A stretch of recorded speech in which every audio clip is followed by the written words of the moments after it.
करूंगी तो भगवान देवाधिदेव महादेव आपका वो कार्य पूर्ण कर ही देते हैं जब हमारा भरोसा दृढ़ हो।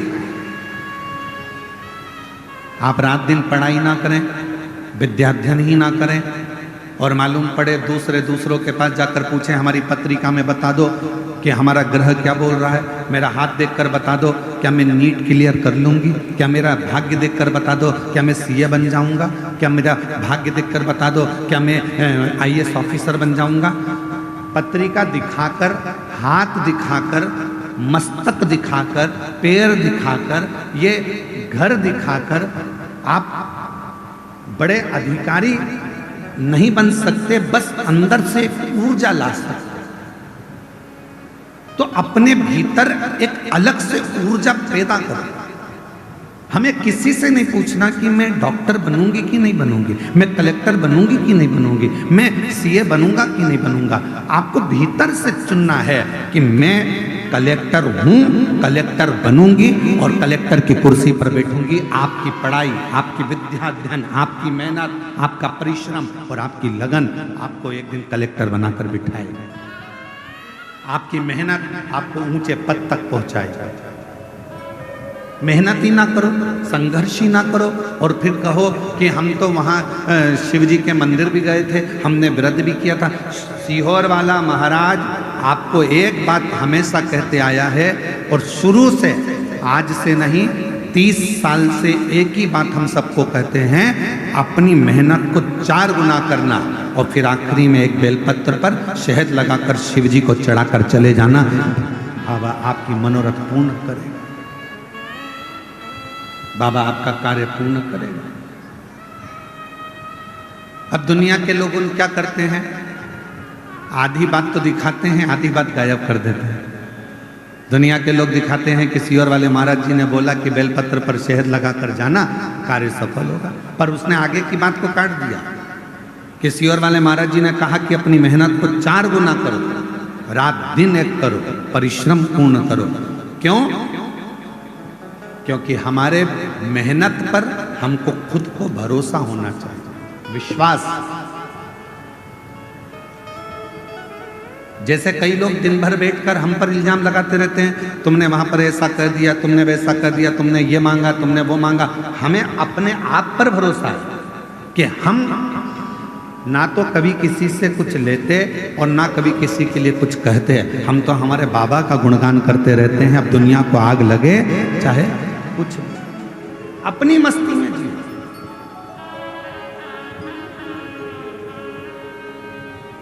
जो नहीं पढ़ता, जो विद्याध्ययन नहीं करता, जो पढ़ाई नहीं करता, तो हम कुछ भी बोलेंगे ना उसमें से वो गलती छाटेगा।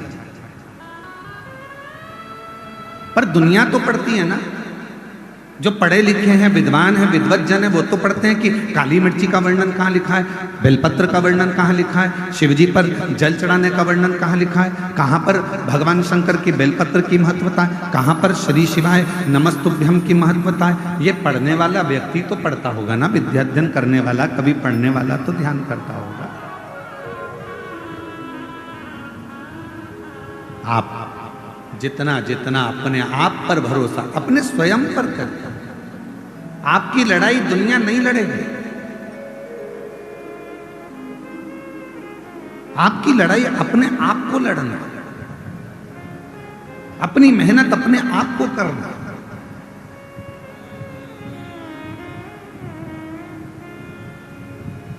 पुलिस प्रशासन, छत्तीसगढ़ पुलिस हमेशा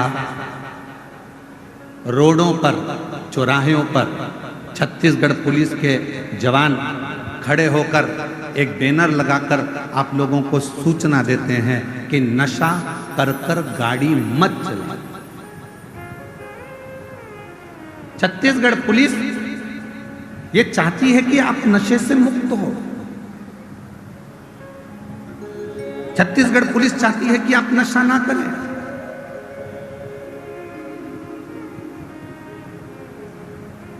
पुलिस का काम है आपको प्रेरणा देना, पुलिस का काम है आपको समझाना, पर आपके ऊपर निर्भर करता है कि आप उससे कितनी प्रेरणा ले रहे हैं, आप कितना ग्रहण कर रहे हैं। और केवल छत्तीसगढ़ पुलिस यही प्रेरणा नहीं दे रही है कि आप नशा करके गाड़ी ना चलाओ, वो तो ये भी कहती है कि हेलमेट लगाओ, सीट बेल्ट लगाओ। अब इसमें पुलिस वालों का कोई फायदा है क्या? फायदा किसका है? हेलमेट लगाओगे, एक्सीडेंट हुआ तो ये भेजा तुम्हारा नहीं फूटेगा, उसमें फायदा तुम्हारा।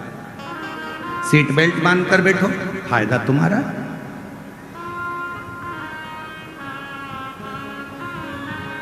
शिव महापुराण की कथा सुनने में लाभ किसका है? आपका।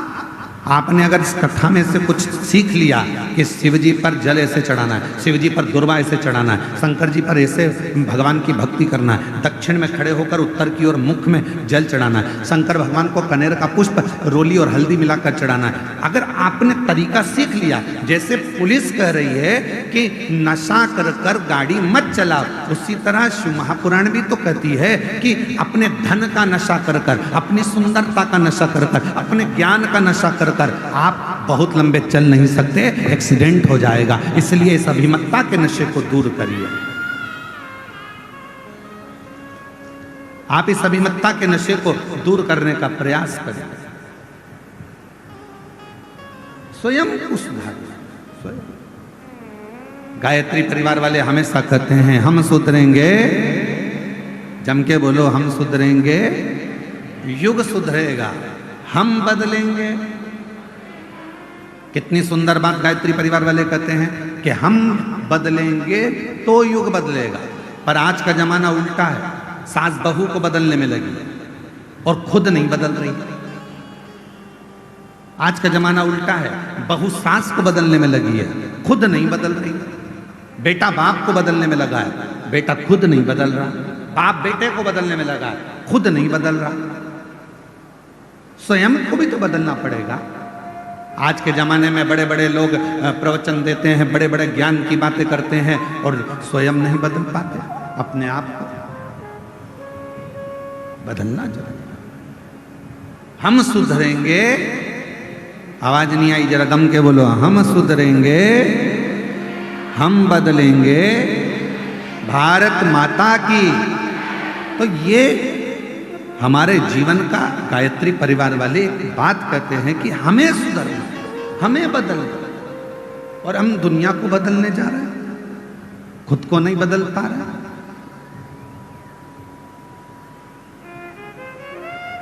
पिछले वर्ष 2024 में जब दया सिंह जी ने इस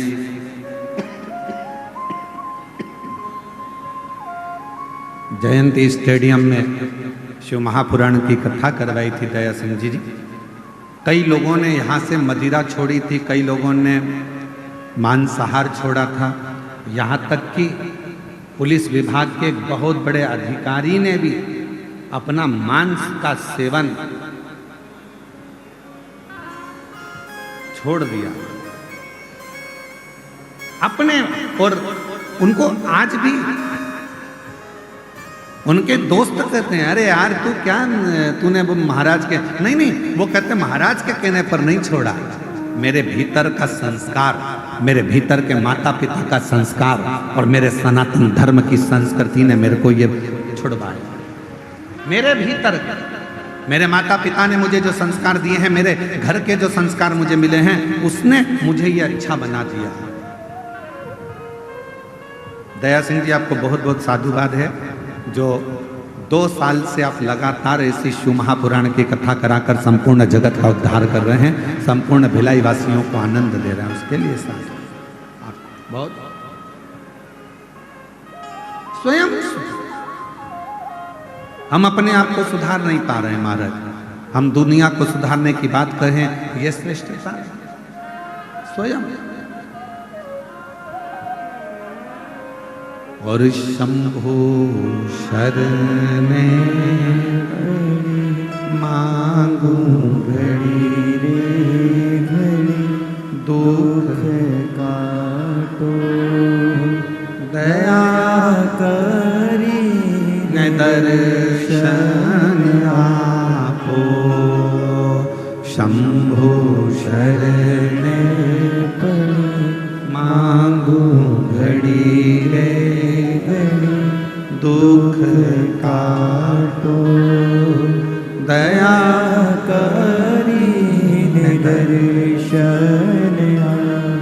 स्वयं को बदलना पड़ेगा।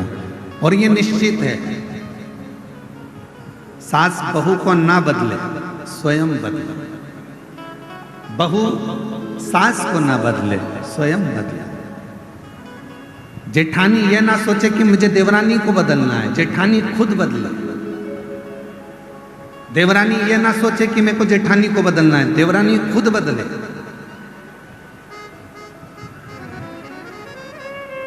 एक सही वक्ता का मतलब क्या होता है? क्या कहते हैं? शिव पुराण के वक्ता हैं पंडित प्रदीप मिश्रा, भागवत पुराण के वक्ता हैं श्रीमान, रामचरितमानस के वक्ता हैं। किसी ने कहा वो इतने बड़े वक्ता हैं, किसी ने कहा वो ऐसे वक्ता हैं कि राष्ट्र पर बोलते हैं, किसी ने कहा वो वक्ता हैं। वक्ता का मतलब क्या होता है?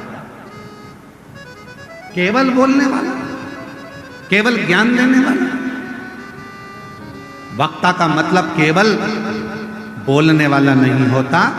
वक्ता का मतलब ये होता है कि जब कोई वक्ता अपनी व्यासपीठ से बोलने के लिए बैठे और जितने लोग उसको सुनने के लिए आए, उनका वक्त बदल जाए तो समझ लेना कि वक्ता।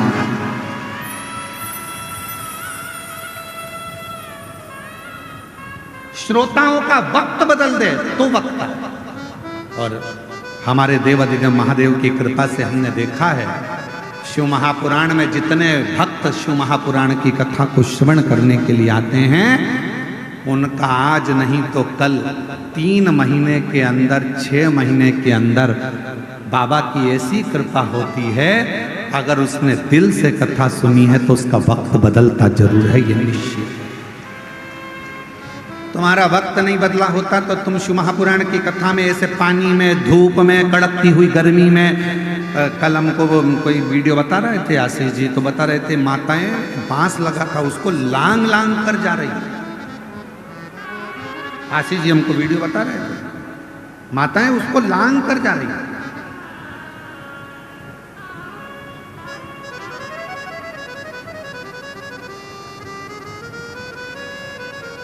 ऐसे और वीडियो शायद यहाँ के यूट्यूबरों का, सोशल मीडिया वालों का, वो बता रहे थे कल कि माता लांग कर जा रही गुरु।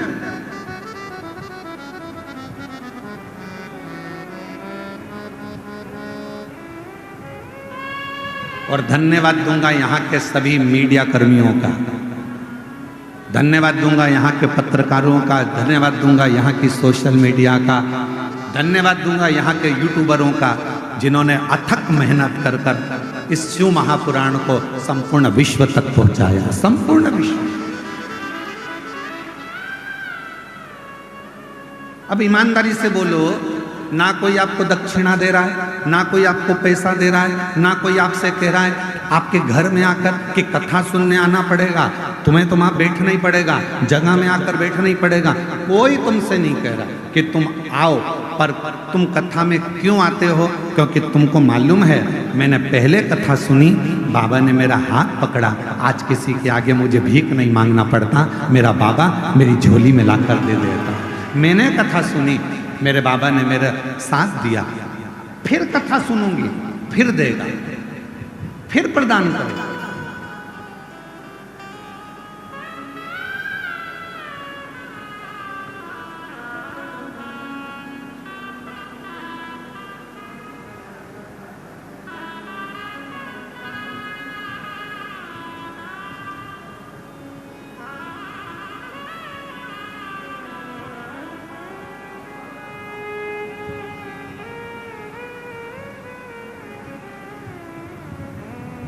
मेरा बाबा फिर देगा, मेरा बाबा फिर देगा। और जो जैसी भावना लाया वो वैसा ही फल पाया, जो जैसी भावना लाया वो वैसा ही फल पाया।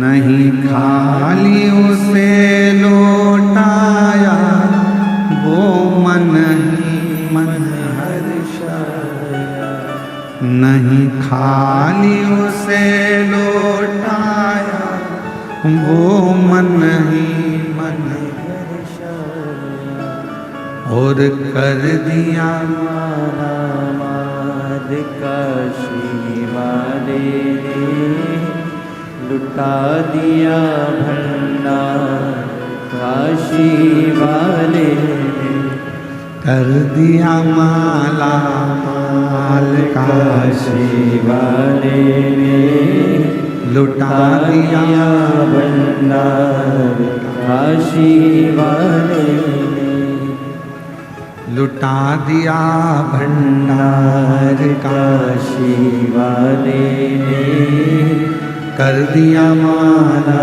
माल काशी वाले ने। वक्ता का मतलब है जो आपका वक्त बदल। कुछ तो दिया मेरे शिव ने, कुछ तो।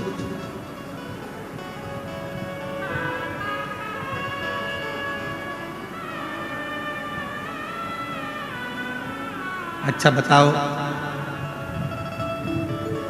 पूरे 24 घंटे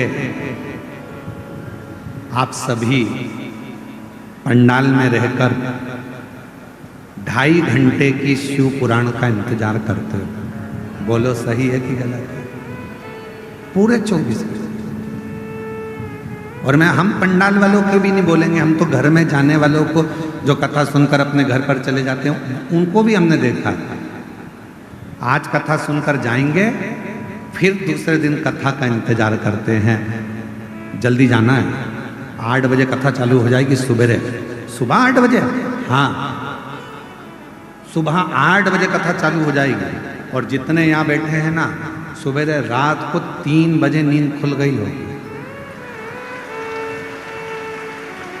रात को 3 बजे नींद खुल गई होगी और 3 बजे से इधर मुंह करके सोए, उधर मुंह करके सोए। और पति कोनी पागल हो गई है, 3 बज रही है, फिर इधर फिर पास में मोबाइल रखा बिल्कुल बाजू में,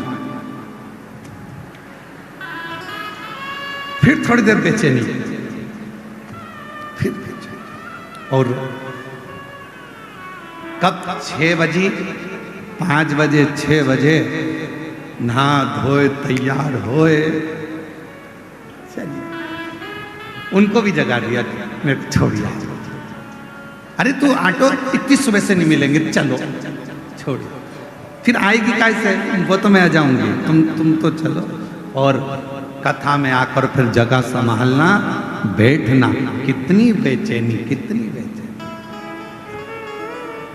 वो बिल्कुल सही है। वो तुझसे मिलने के लिए तेरी कसम, तुझसे मिलने के लिए तेरी कसम, एक मुलाकात जरूरी है सनम, एक मुलाकात जरूरी है सनम। जब प्रेम हो जाता है तो मिलने की तमन्ना रहती है, मैसेज का इंतजार रहता है। कब करोगे? रात्रि को फ्री होता है, रात को करेगा, रात को फ्री होगी, रात को करेगी, इंतजार रहेगा, मैसेज आएगा, फोन पे बात होगी, इंतजार रहेगा, बेचैनी रहेगी। 5 बजे 6 बजे और उससे बात करने की तमन्ना बढ़ती चली जाती है। उसी तरह शिव महापुराण की कथा के जितने श्रोता ये लाखों की संख्या में बैठे हैं, इनके अंदर शंकर की कथा की बेचैनी होती है, क्योंकि इन्होंने प्यार कर लिया है शिव से। और तुझसे मिलने के लिए तेरी कसम, तुझसे मिलने के लिए तेरी कसम, एक मुलाकात जरूरी है सनम। उस प्रेम शिव के प्रति, शिव कथा के प्रति, भगवान शंकर के प्रति बेचैनी हो रही है। सुनने जाऊंगी, सुनने जाऊंगी, सुनने जाऊंगी, सुनने जाऊंगी। और बलम मोहे ले चल रे तू,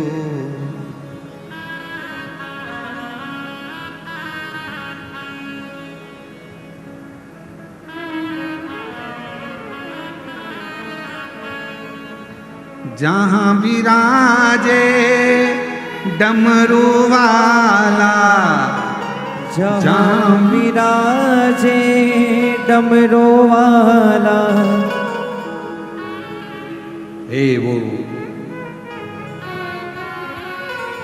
उसी शिव के पास, उसी शंकर के पास, वही मेरे देवादिदेव महादेव के पास। किसी ने कहा है, काबिले तारीफ है वो जिंदगी, काबिले तारीफ है वो जिंदगी, जो महाकाल के चरणों में जगह बनाती है। छोड़कर दुनिया की तमाम फिजूल की बातें, महाकाल के नाम का गुणगान गाती है। काबिले तारीफ है वो जिंदगी, जो महाकाल के चरणों में जगह बनाती है। काबिल है।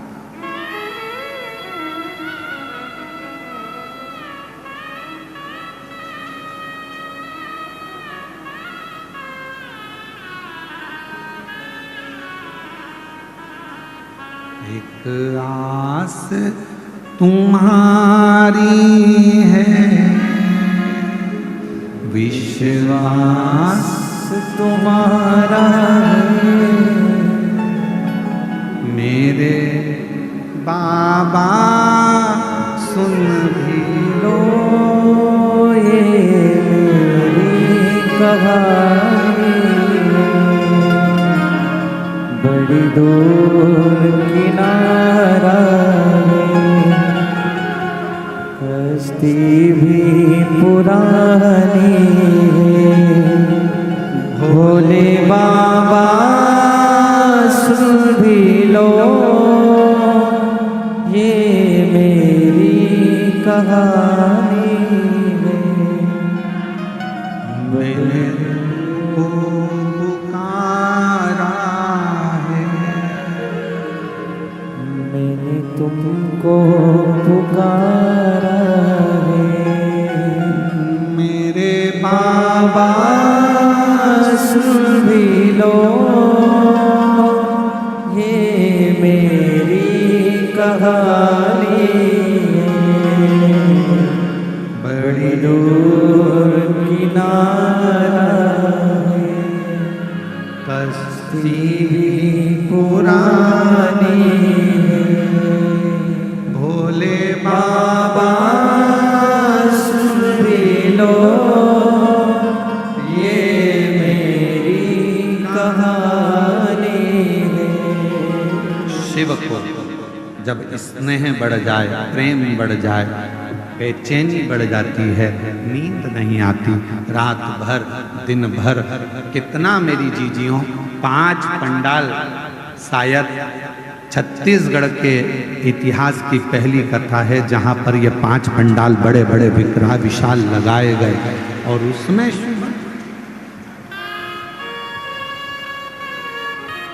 साधुवाद दया सिंह जी बहुत बहुत सारे 5 पंडाल लगाए और उसमें इतनी शिव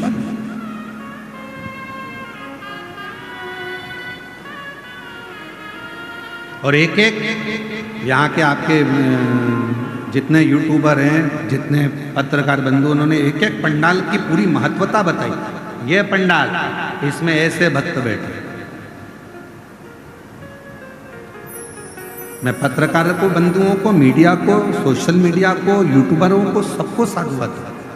ये पंडाल, इसमें ऐसे भक्त बैठे, ये ऐसे बैठे। उन्होंने इनको भी नहीं छोड़ा, पेड़ पे टंगे हुए को बता दिया, ये यहाँ टंगे हुए। शिव शिव है। एक तो ये बैठे हैं यहाँ। आपकी भी सोशल मीडिया के माध्यम से मैं आपको साधुवाद दूंगा, उसके लिए धन्यवाद दूंगा बहुत बहुत, कि पूरे भिलाई के शिव भक्तों ने आपके माध्यम से लोगों को दर्शन किया, उसके लिए साधुता है, प्रणाम। साधु दौड़ कर आ जाओ, एक बेलपत्र ले जाना, दौड़िया आ जाओ, दौड़ के इधर से दौड़िया है। शिव तत्व और भी अगर पत्रकार बैठे हों तो मेरी तरफ से उनको भी निमंत्रण है, आइए एक बेलपत्र लेकर जाइए, आपकी मीडिया के लिए साधुता मेरी तरफ से। अगर पत्रकार बंधु बैठे हैं यहाँ, सोशल मीडिया वाले बैठे हों, तो मैं उनको साधुवाद दूंगा कि वो भिलाई के पत्रकार बंधुओं को और सोशल मीडिया को, जिन्होंने अपनी कलम से और अपनी सोशल मीडिया से जनमानस का दिल जीता।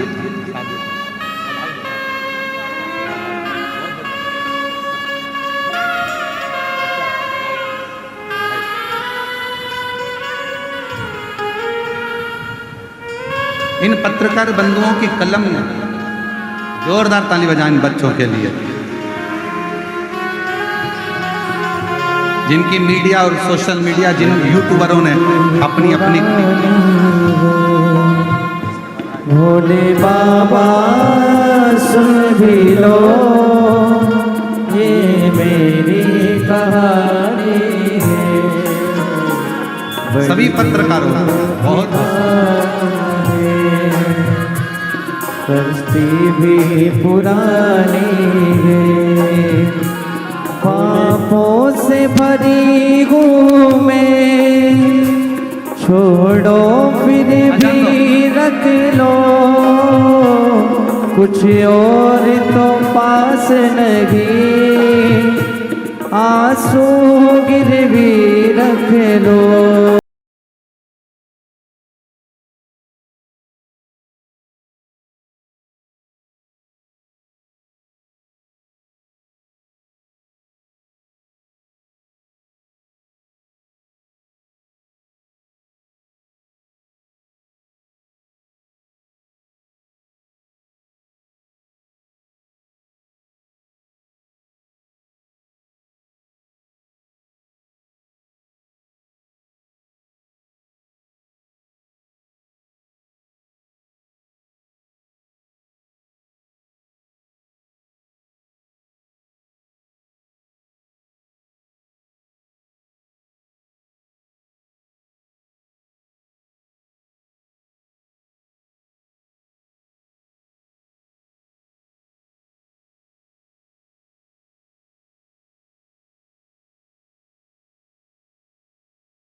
पढ़ लो अंतर मन की, कोई शब्द ना बन पाए, भोले की शरण में रहो, प्रारब्ध न बन पाए, ये दास तुम्हारी है,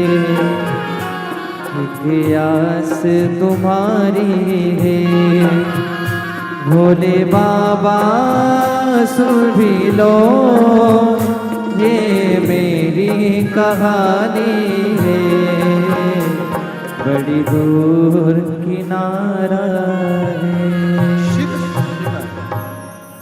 एक एक व्यक्ति के मन का भाव शिव से मिलने का, शंकर जी से मिलने का, दिल में उमंगता का शिव के करीब लेकर जाता। शंकर जी संपूर्ण भिलाई की कलम को, पत्रकारिता को बहुत साधुवाद।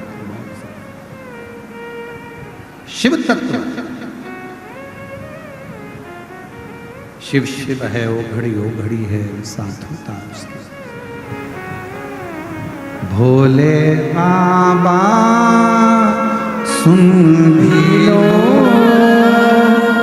ये मेरी कहानी है।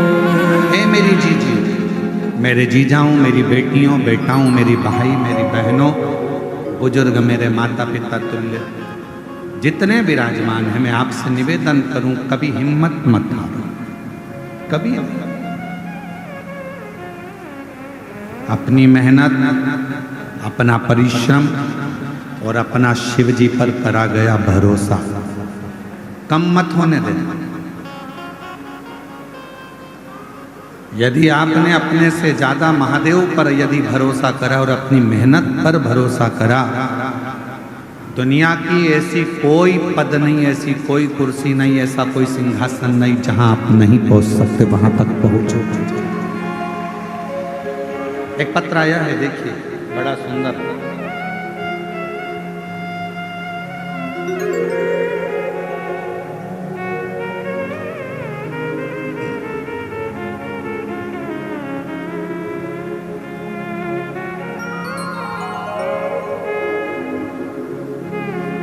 मैं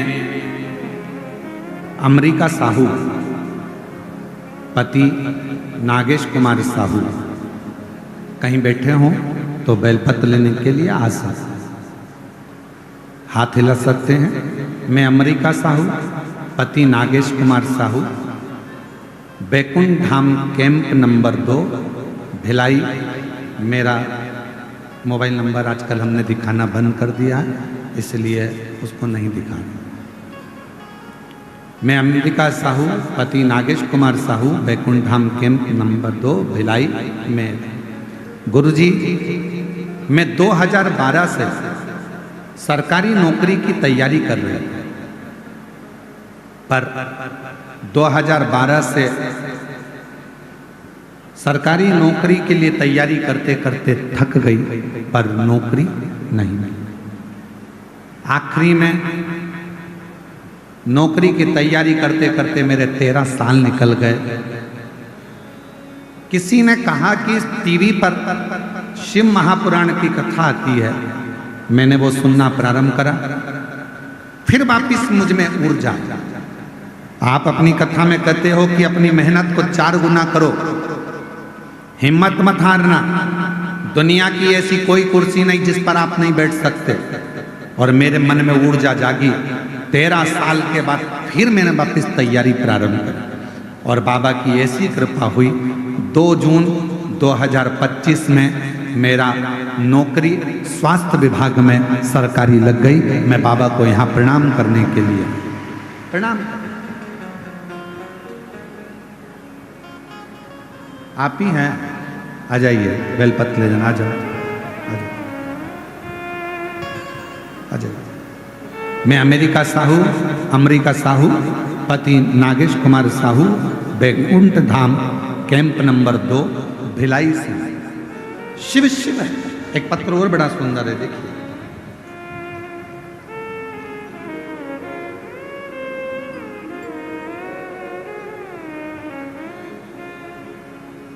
कांति साहू, पति श्री शोभाराम साहू, ग्राम धनोरा, भिलाई, छत्तीसगढ़। कहीं बैठे हो तो हाथ हिला सकते हैं। पहले तो आपको धन्यवाद, आपके धनोरा में भी जल्दी ही शिव महापुराण की कथा होने वाली है। बाबा की कृपा से धनोरा के आसपास के क्षेत्रवासियों को बहुत बहुत साधुवाद है उसके लिए।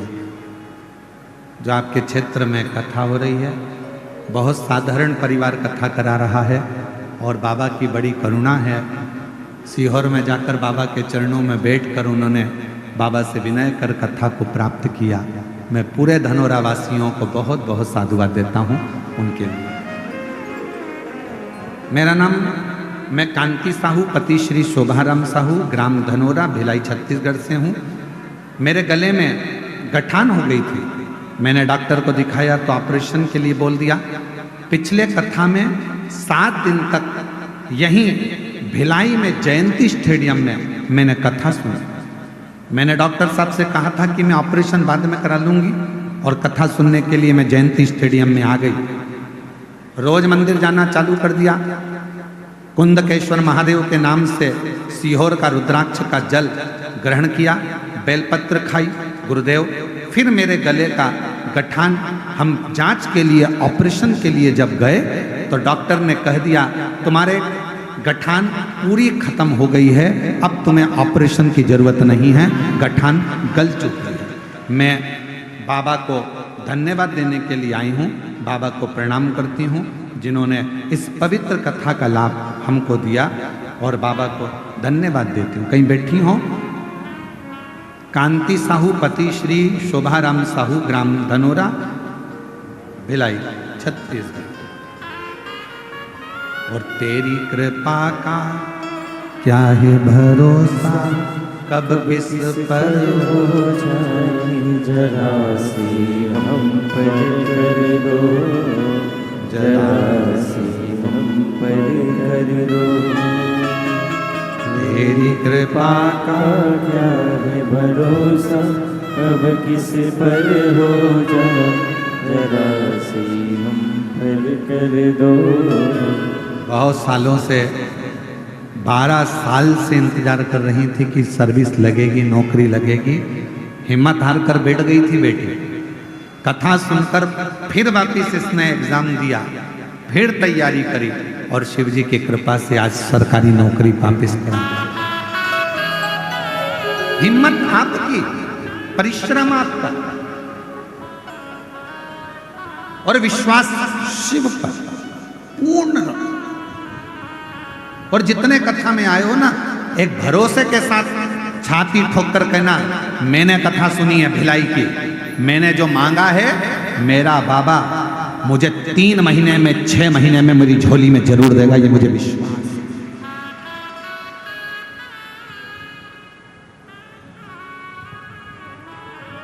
मुझे देगा। तो शिव पुराण की कथा कर रही है, वक्ता वही होता है जो दुनिया, उसके जो वक्त श्रोता हैं, वक्ता वही होता है जो उनका वक्त बदल, वक्त वो बदल।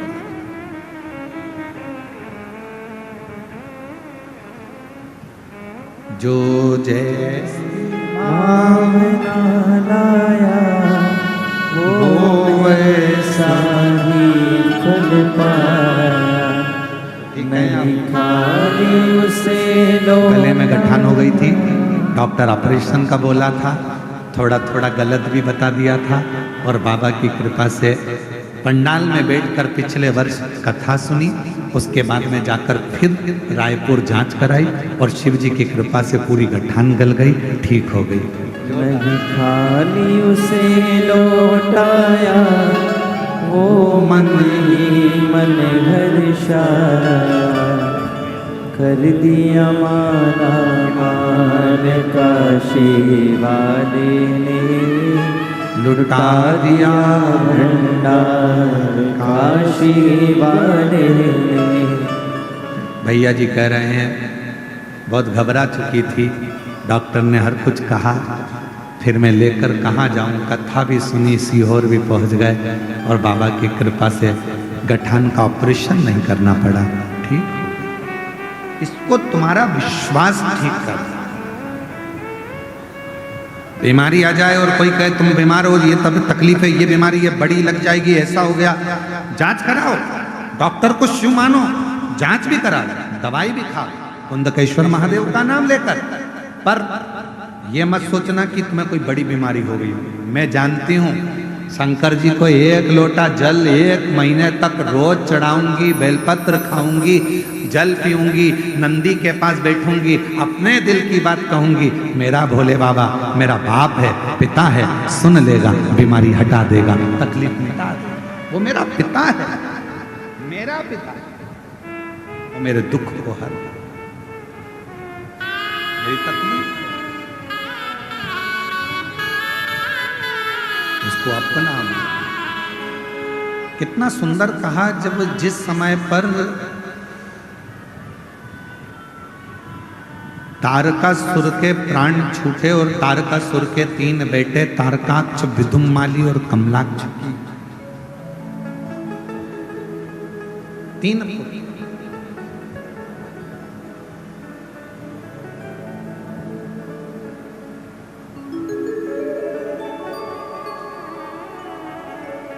तारकासुर के प्राण छूटने पर तारकासुर के 3 बेटे, तारकाक्ष, विदुम्माली, कमलाक्ष की, तीनों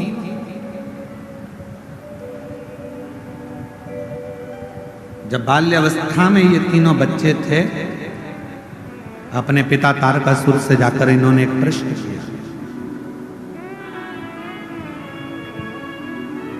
तारकासुर से कहा, पिताजी एक मेरे मन का संशय आप मिटा दीजिए। असुर है तारकासुर,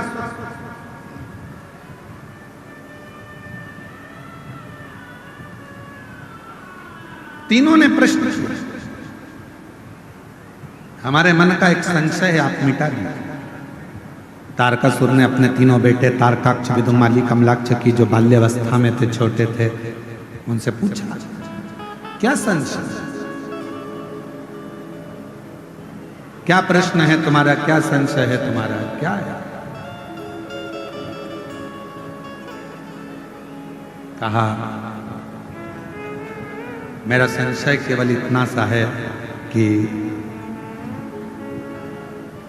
पिताजी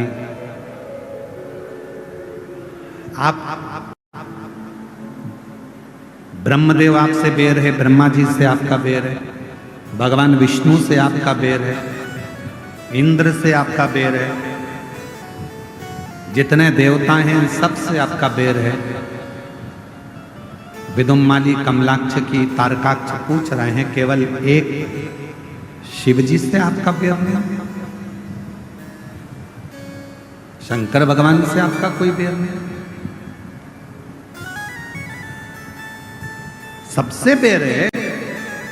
केवल तारकासुर से पूछा गया, उनके पुत्रों ने पूछा कि केवल एक शिवजी से आपका बेर नहीं, शंकर भगवान से नहीं। और आपसे भी निवेदन है, अपने बच्चों को बाल्यावस्था में ये ज्ञान दीजिए कि सब साथ छोड़ देंगे, पर मेरा ओघड़दानी, मेरा शंकर भगवान तेरा साथ कभी नहीं छोड़ेगा।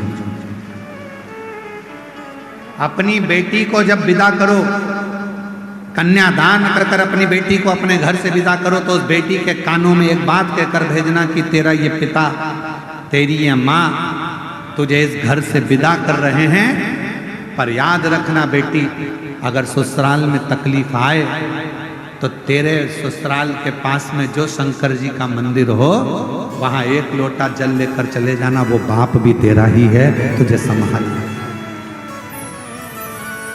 वो पिता तेरा।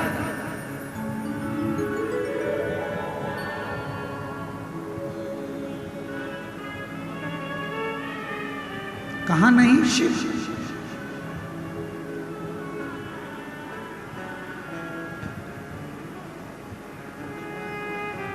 तेरा ही नजारा इस संसार में है मेरे शंकर, हे महाकाल, तेरा ही नजारा इस संसार में है मेरे देवाधिदेव महादेव, मेरे महाकाल। जिसने पुकारा, जिसने पुकारा, हर एक को मिला सहारा। कोई पुकार ले, कोई पुकार। तारकासुर के तीनों बेटों ने पूछा कि आपका बेर ब्रह्मा जी से है, आपका बेर विष्णु जी से है, आपका बेर इंद्र से है, आपका बेर संपूर्ण देवताओं से है, इंद्र से, देवताओं से। तारकासुर आपका बेर है, पर शिव जी से आपका बेर नहीं है। तारकासुर ने कहा, शंकर से मेरा बेर नहीं, शिव से बेर। क्यों? क्योंकि वो अलमस्त है, वो अड़भंगा है।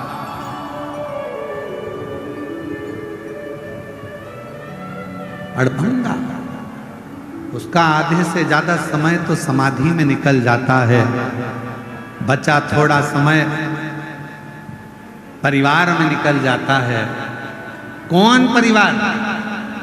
तारकासुर के 3 बेटों ने पूछा, शिवजी का परिवार, गणेश जी, पार्वती जी, ये शिवजी के परिवार से? नहीं। कौन परिवार? तो तारकासुर ने कहा, संसार में, मृत्यु लोक में जितने भी मनुष्य हैं, जीव हैं, जलचर हैं, थलचर हैं, पशु पक्षी हैं, ये सब शिव जी का परिवार है। शंकर जी का आधा समय उनके परिवार को संभालने में निकल गया।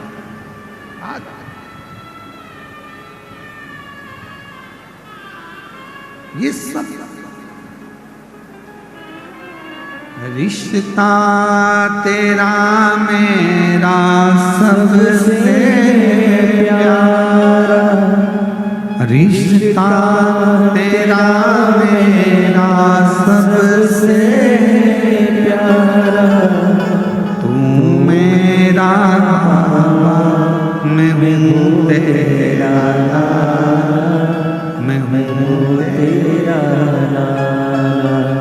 तू मेरा बाबा मैं हूँ तेरा लाला, मैं हूँ तेरा।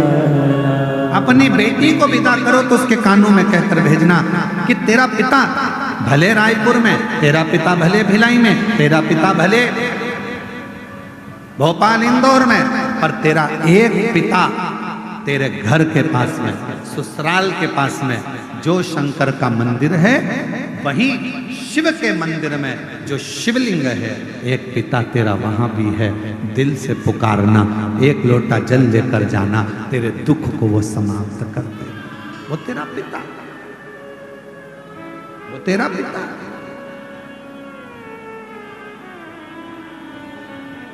वो तेरा पिता। तो जा दिल से अपने बच्चों को रोज शंकर जी के मंदिर भेजने की आदत डाल। किन किन के घर के बच्चे शिव जी के मंदिर जाते हैं, जरा हाथ उठाओ। जाते हैं आपके घर के बच्चे? जाना चाहिए, मैं आपको प्रणाम करता हूँ, बहुत बहुत साधु। अपने घर के नजदीक में जो शंकर जी का मंदिर है, अपने घर के बच्चों को एक लोटा जल लेकर शिवालय तक जरूर भेजो, जरूर। जब आपके बच्चे शिवालय तक जाएंगे, शिव को भजेंगे, प्रणाम करेंगे, कुछ उनको जल चढ़ाने से आनंद की अनुभूति होगी, तो एक ना एक दिन वो बच्चे आपको दुखी नहीं देख पाएंगे, तकलीफ में नहीं देख। तारकासुर के तीनों बेटे तारकाक्ष, विदुम्माली, कमलाक्षकी ने पूछा शिव जी से आपका बैर नहीं, शंकर का बैर?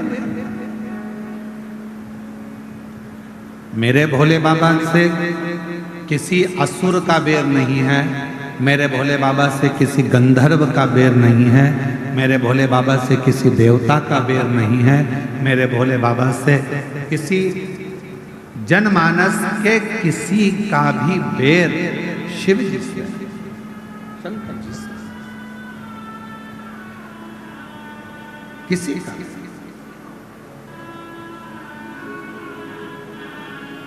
किसी का।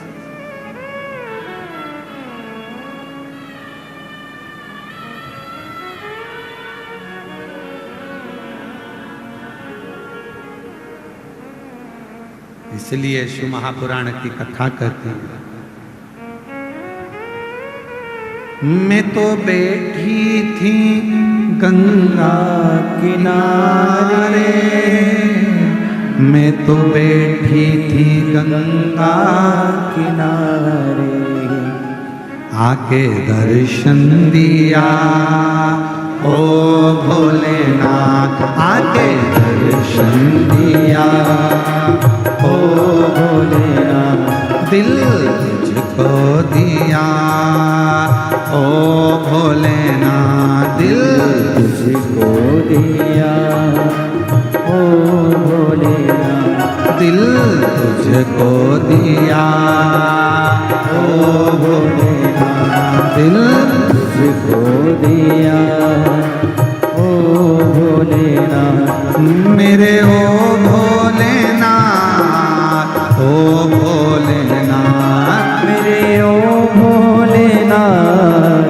ओ भोलेनाथ, मेरे ओ भोलेनाथ, ओ भोलेनाथ, मेरे ओ भोलेनाथ, ओ भोलेनाथ, दिल तुझको दिया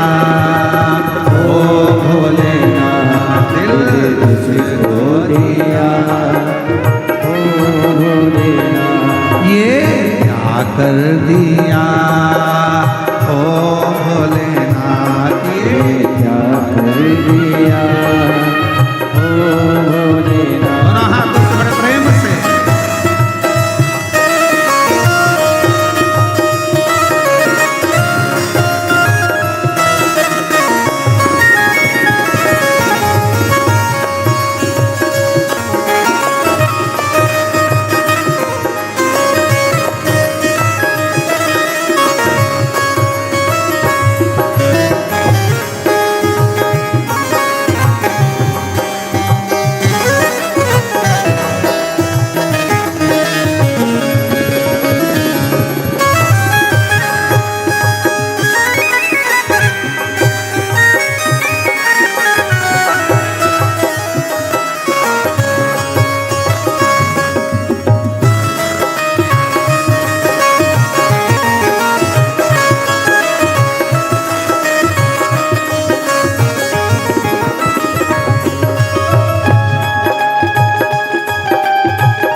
लगाया, तेरे चरणों में ध्यान लगाया, तेरे चरणों में ध्यान लगाया, तेरे चरणों में ध्यान लगाया, तेरे चरणों में ध्यान लगाया, तेरे चरणों में ध्यान लगाया, तेरे चरणों में ध्यान लगाया, तेरे चरणों में ध्यान लगाया, मुझे अपना लिया ओ भोलेनाथ, मुझे अपना लिया ओ भोलेनाथ, दिल तुझको दिया ओ भोलेनाथ, दिल तुझको दिया ओ भोलेनाथ।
गंगा किनारे मैं तो बैठी थी गंगा किनारे, मैं तो बैठी थी गंगा किनारे, मैं तो बैठी थी गंगा किनारे, मैं तो बैठी थी गंगा किनारे, मैं तो बैठी थी गंगा किनारे, मैं तो बैठी थी गंगा किनारे, मैं तो बैठी थी गंगा किनारे।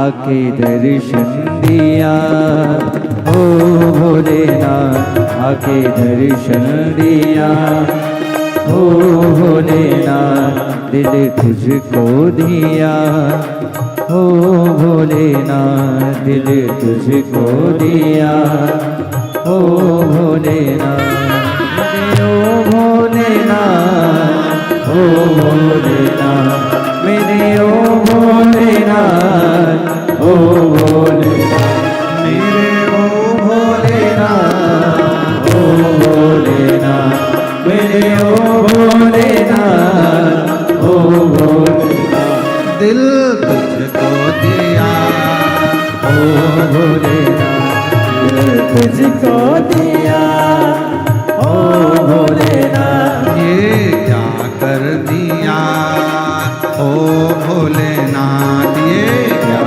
कर दिया ओ भोलेनाथ, दिल तुझको दिया ओ भोलेनाथ, दिल तुझको दिया ओ भोलेनाथ, दिल तुझको दिया ओ भोलेनाथ, दिल तुझको दिया ओ भोलेनाथ।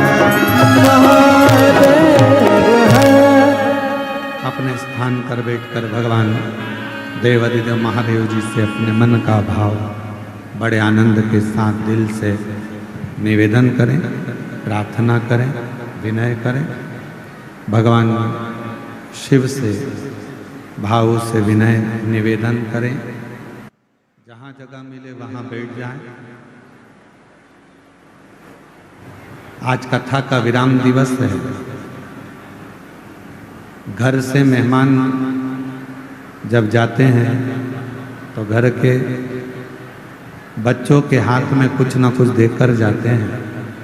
उसी तरह जब शिव महापुराण की कथा विराम के दिन पर जाती है तो वो भी आपकी झोली में कुछ न कुछ देकर जाती है। इसलिए ये पवित्र कथा का ये अवसर दिल से अपने स्थान पर बैठकर सब साथ में बोलेंगे, हृदय से प्रार्थना करेंगे, निवेदन।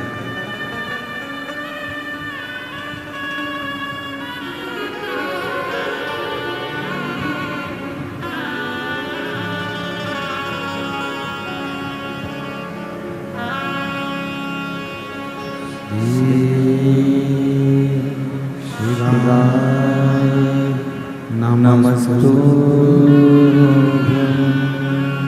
श्री शिवाय, नमस्तु श्री शिवाय, नमस्तु श्री शिवाय, नमस्तु श्री शिवाय, नमस्तु। भोला सब दुख काटो हमारा, ओ भोला सब दुख काटो हमारा। शिव शंकर जपूं तेरी माला, भोले बाबा जपूं तेरी माला। भोला सब दुख काटो, ओ भोला सब दुख काटो। वेश है मंगल मंगलकारी,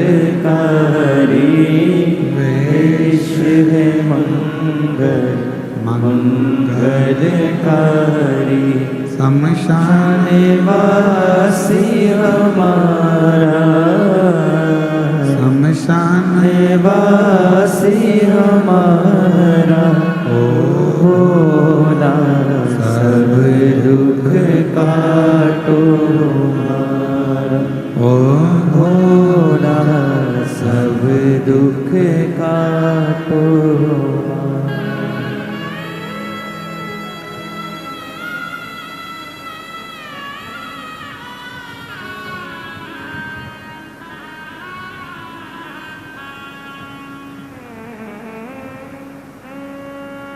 बाबा देवादिदेव भक्त भगवान शिव ओगड़दान त्रिकालदर्शी कैलाशी विनाशी भगवान शंकर जिनकी पवित्र कथा रिटर्न बड़ा पवित्र कथा शिव महापुराण की कह रहे हैं।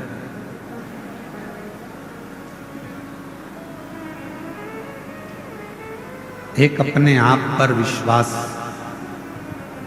अपनी मेहनत पर विश्वास,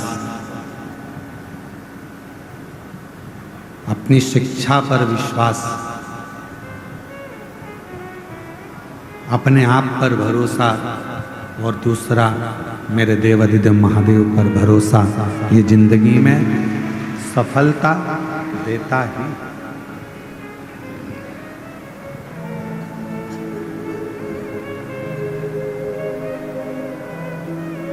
तारकासुर के तीनों पुत्र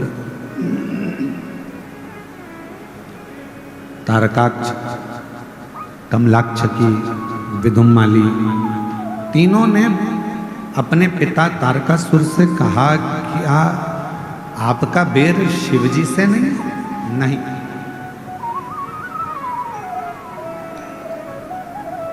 मेरे देवादिदेव महादेव भगवान शंकर तो बेर को मिटाते हैं, बेर उत्पन्न नहीं कराते।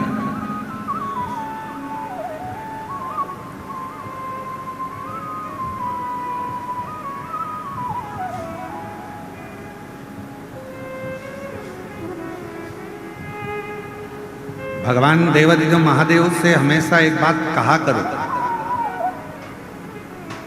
तुम्हारे घर में बंदूक रखी है, तुम्हारे घर में तलवार रखी है, तुम्हारे घर में फरसा रखा है, तुम्हारे घर में डंडा रखा है, तुम्हारे घर में कोई शस्त्र रखा है, शिवजी से ये प्रार्थना करा करो, भोले बाबा इतनी कृपा करना कि हमारे जीवन में कभी इन शस्त्र को उठाने की जरूरत ना पड़े।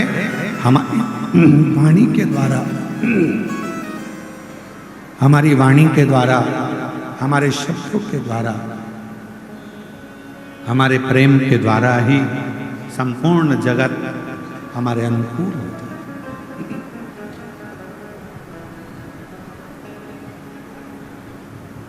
क्या होता है,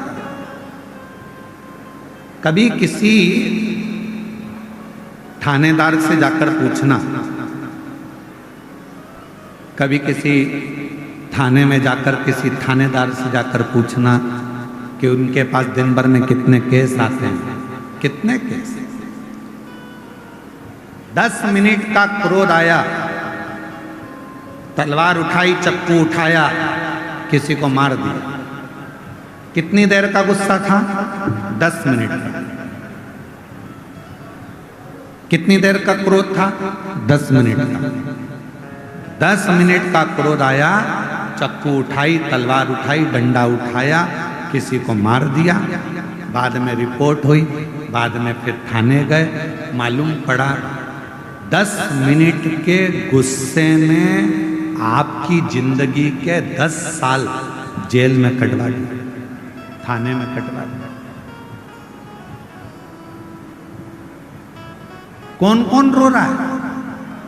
बच्चे रो रहे हैं, पत्नी रो रही है, परिवार वाले रो रहे हैं, माता पिता रो रहे हैं, कुटुंब कबीला रो रहा है, सब कष्ट में, सब रो रहे हैं। कितनी देर का गुस्सा आया था? केवल 10 मिनट का क्रोध, 10 मिनट का क्रोध, 10 मिनट का क्रोध आया, 10 मिनट का प्रेशर बढ़ाओ, प्रेशर सब दूर का। 10 मिनट का क्रोध आया, 10 मिनट का गुस्सा आया और उसने आपके 10 साल बर्बाद कर दिए। धन भी गया, नाम भी गया, इज्जत भी गई, समय भी गया। इसलिए भगवान शंकर से प्रार्थना करते रहा करो कि भोले बाबा मेरे घर में भले बंदूक रखी हो, डंडा रखा हो, तलवार रखी हो, अस्त्र रखे हो, शस्त्र रखे हो, पर निवेदन है मेरे शंकर भगवान उनको उठाने की कभी जरूरत ना पड़े। प्रेम की वाणी से दुनिया रीत जाए, इससे ज्यादा और कुछ नहीं। प्रेम की वाणी वो हमारी जिंदगी को बर्बाद कर। हम जीजियों से, हमारी बहनों से कहते हैं, यहाँ जितनी मेरी बेटियां बैठी हैं, जीजियां बैठी हैं, बहन बैठी हैं, हम आपसे हमेशा निवेदन करते हैं, तुम्हारे घर में कितनी भी लड़ाई हो जाए, तुम्हारी पति से कितनी भी लड़ाई हो जाए, परिवार में कितनी भी लड़ाई हो जाए, सास से कितनी भी लड़ाई हो जाए, जेठानी से कितनी भी लड़ाई हो जाए, देवरानी से कितनी भी लड़ाई हो जाए, पर निवेदन है लड़ाई कर कर कभी भी अपना घर छोड़कर मायके में जाकर मत बैठो। लड़ाई हुई है, थोड़ा घर में रहो, शांति बनाओ, प्रेम रखो, स्नेह रखो, धीरे धीरे धीरे धीरे वापिस प्रेम को बढ़ाने का प्रयास करिए। लड़ाई कर कर मायके में बैठ जाना ये किसी चीज का हल नहीं है, बल्कि लड़ाई करने के बाद भी वहीं रहकर छाती पर मूंग दलना और 2 रोटी घी की खाना ये जरूरी है।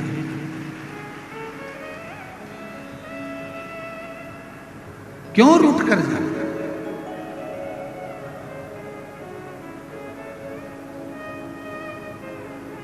अब अभी निकुंभ में कथा थी, तो निकुंभ में कथा थी तो वहां एक बहन ने पत्र में लिख दिया था। वो पत्र हमने व्यासपीठ पे नहीं पढ़ा, पर आज याद आई है तो बोल दे रहा है। एक बहन ने पत्र में लिखा, गुरुजी आजकल हम तो रूठ कर नहीं जाते पर वो चले जाते हैं।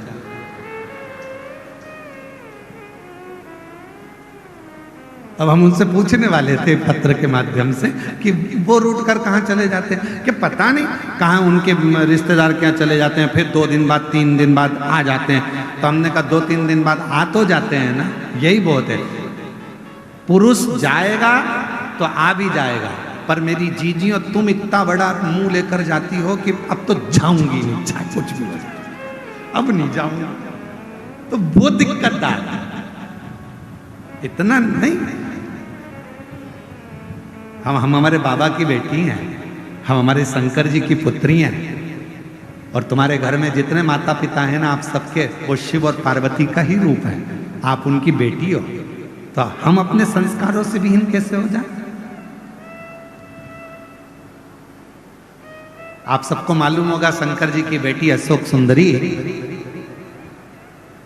जब विवाह हो गया अशोक सुंदरी का, और विवाह होने के बाद अशोक सुंदरी के पति एक बार वन से निकलकर आ रहे थे और एक असुर ने अशोक सुंदरी के पति को रोक लिया। अशोक सुंदरी के पति को जब उस असुर ने, उस दैत्य ने अशोक सुंदरी के पति को जब रोका, असुर ने जब अशोक सुंदरी के पति को रोका, तो उस असुर को नहीं मालूम था कि अशोक सुंदरी का पति है।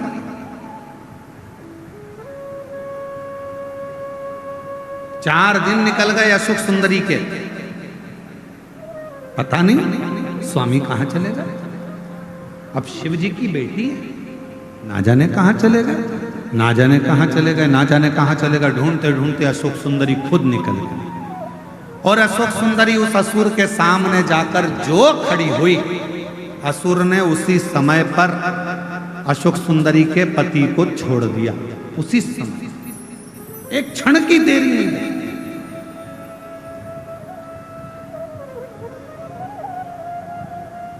अर्थात शिव महापुराण की कथा कहती है कि एक पति, प्रेशर नहीं आ रहा भाई, इसको खोलो ना प्रेशर को, उसको माइक पे। शिव महापुराण की कथा कहती है, भगवान शंकर का चरित्र कहता है, शिव कथा कहती है, शिव तत्व कहता है। एक नारी अपने पति के लिए उसकी ढाल बनकर खड़ी होती है, और बड़े से बड़े काल से भी अपने पति को बचाकर लेकर आ जाती है। वो भारत की नारी, भारत की नारी अपने पति को काल से भी छुड़ाकर, काल से भी निकाल कर, काल से भी छुड़ा कर लेकर आ जाए, काल से। शिव तत्व कह रहा है। तारकासुर के तीनों बेटों ने शिवजी का बखान अपने पिताजी के मुख से सुना था।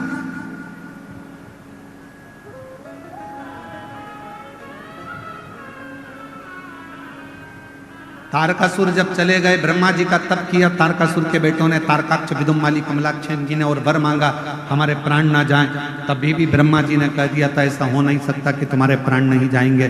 मृत्यु लोक में अगर कोई आया है उसको जाना तो पड़ेगा, उसको प्राण तो त्यागना पड़ेंगे।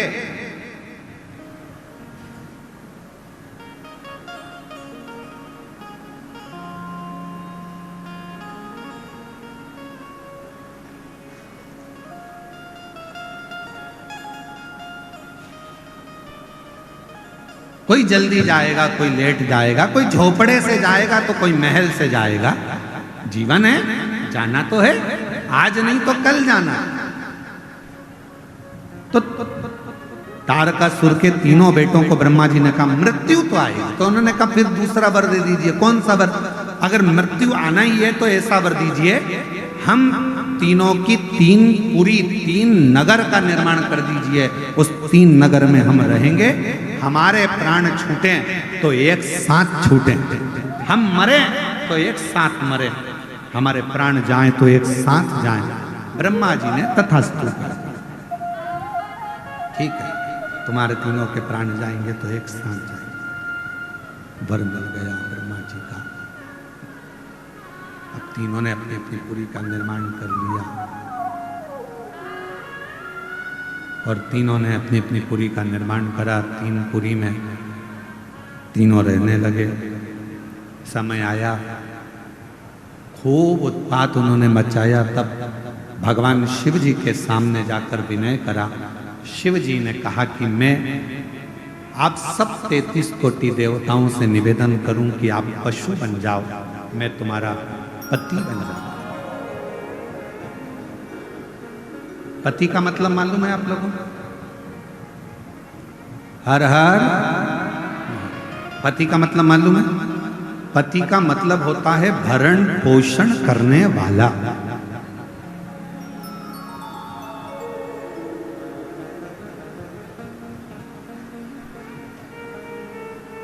हमारी जिंदगी की पूरी जवाबदारी अब उनकी है।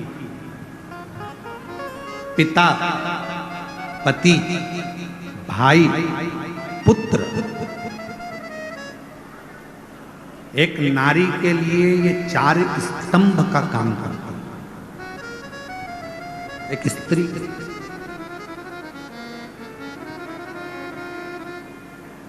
बहुत बड़ा स्तंभ है, बहुत बड़ा स्तंभ।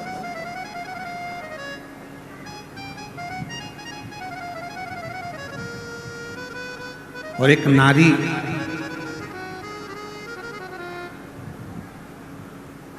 जब किसी लड़के से विवाह होता है तो उस लड़के को भी यह समझना चाहिए कि अब ये अपना घर छोड़कर आ रही है, मतलब पूरी जवाबदारी अब मेरी है। भरण पोषण कर। माता का और पिता का सबसे बड़ा कार्य क्या है? पिता का काम है बच्चे को अच्छी शिक्षा देना, पिता का काम है बच्चे के पढ़ाई का खर्चा उठाना, पिता का काम है बच्चों को कपड़े पहनाना, पिता का काम है बच्चों के लिए भोजन की व्यवस्था करना, पिता का काम है बच्चों को अच्छा धन वैभव संपदा देना।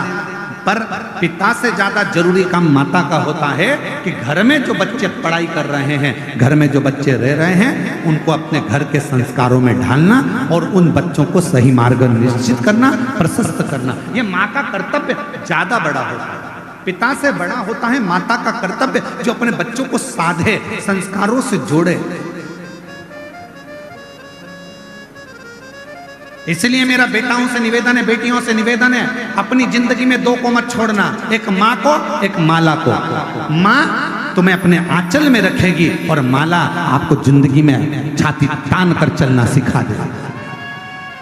आप दो चीजें मत छोड़िए, एक माँ की गोद मत छोड़िए और दूसरी माला मत छोड़िए। ये माँ अपने गोदी में बच्चों को रखती है, संभालती है, और माला कभी ना कभी जिंदगी में वो पड़ाव आता है जिस समय पर दुनिया का कोई व्यक्ति काम ना आए, रिश्तेदार भी तुम्हारे काम ना आए, कुटुंब वाले भी काम ना आए।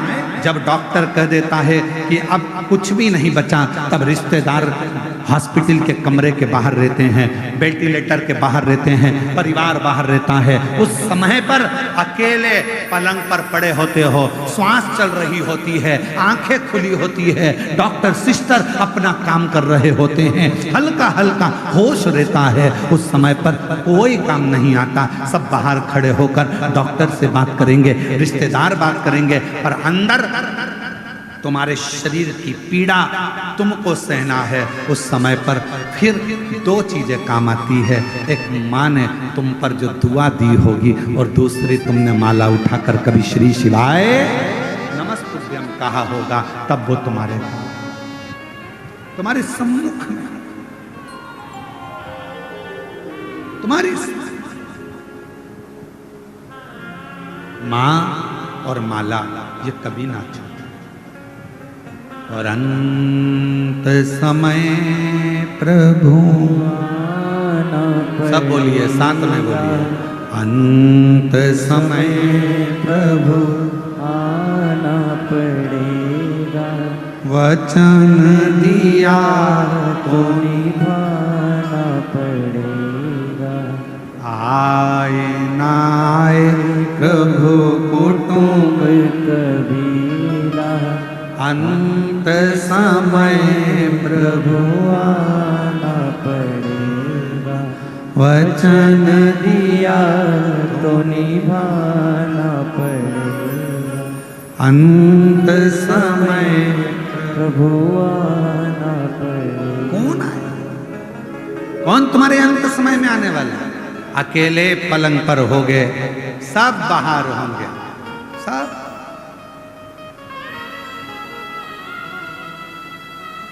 कौन आए?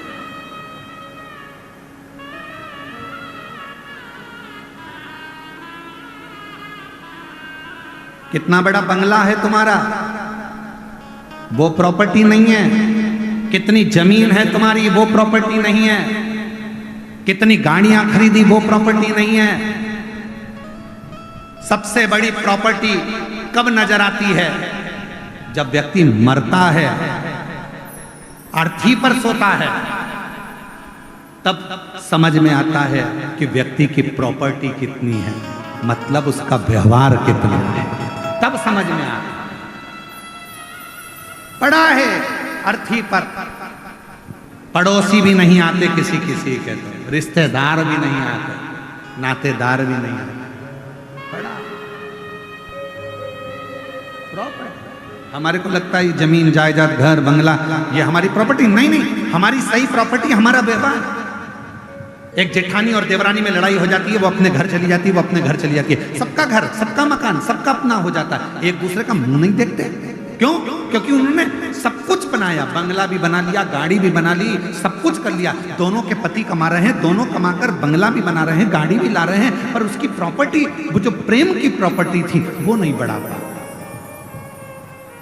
और जब दुख का समय आया तो गाड़ी बंगला कुछ काम ना आया, तब आखिरी में वो अगर दुख के समय में एक दूसरे के पास आकर खड़े हो जाते तो दुनिया की सबसे बड़ी प्रॉपर्टी कहलाती। वो प्रेम नहीं कमा, धन।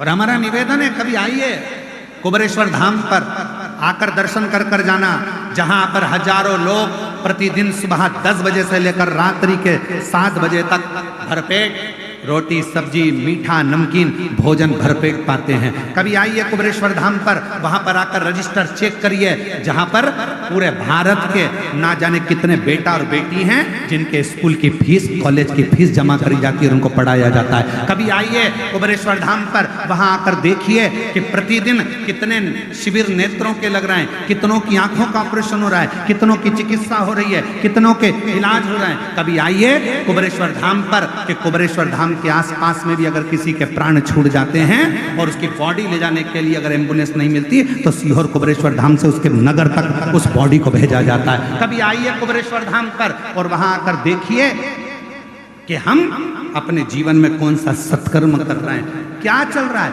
कौन सा हॉस्पिटल, किस तरह का भोजन, किस तरह का व्यवहार, किस तरह का आनंद अपने जीवन में। और आपसे भी कहते हैं आप 1 रुपया किसी को मत दो, कभी दान मत करो किसी को भी, पर इतना याद रखो अपने परिवार में, अपने मोहल्ले में, अपनी कॉलोनी में, अपनी सोसाइटी में कोई बच्चा पढ़ने में होशियार है और उसके पास पैसा नहीं है तो एक बार स्कूल की फीस जमा कराकर उस बच्चे की जिंदगी बनाने का प्रयास करें।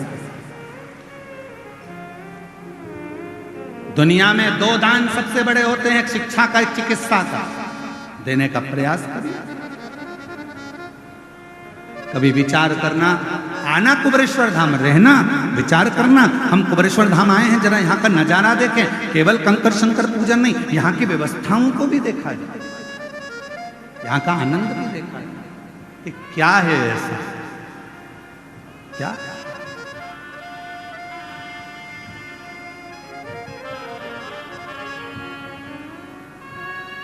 और शिव की कृपा, शंकर की करुणा और उसकी उदारता, उसकी दया, उसकी। और मेरे भोले तेरा सहारा है, मेरे भोले तेरा सहारा है, मेरी नैया का तो किनारा, मेरी नैया का तो किनारा। और अब सीहोर में एक और नया काम चालू हो जाएगा थोड़े दिन में। जो मंदिर शिव जी के बनेंगे, शिवलिंग नहीं है तो कुबेरेश्वर धाम से शिवलिंग भी दिया जाएगा, नंदी भी दिया जाएगा, जिससे पूरे भारत में, पूरे विश्व में सनातन धर्म स्थापित हो। गांव-गांव में जैसे अन्य धर्म के लोगों ने छोटा छोटा अपना केंद्र बना रखा है, हम कुबेरेश्वर धाम के नाम से कोई दूसरा केंद्र नहीं बनाएंगे, पर तुम्हारे दिल को कुबेरेश्वर धाम बना देंगे और तुम्हारे गांव को कुबेरेश्वर धाम बना देंगे। हम कोई दूसरा केंद्र नहीं बनाएंगे। कोई हमसे पूछे क्यों गुरुजी, क्या आप छत्तीसगढ़ में कुबेरेश्वर धाम का केंद्र बनाओगे, क्या महाराष्ट्र में बनाओगे, क्या उत्तर प्रदेश में? कहीं नहीं बनाएंगे। एक ही जगह बहुत है, मायका एक ही ठीक है, 10 मायके नहीं करना है। बाप का घर एक ही बहुत है, उसी घर से पूर्ति हो जाती है, तो 10 घर क्यों? हम नहीं बनाएंगे, पर पूरे गांव-गांव में शंकर के शिवलिंग रखवा देंगे, पूरे गांव-गांव में, नगर-नगर में पेड़ों के नीचे शिवलिंग रखवा देंगे।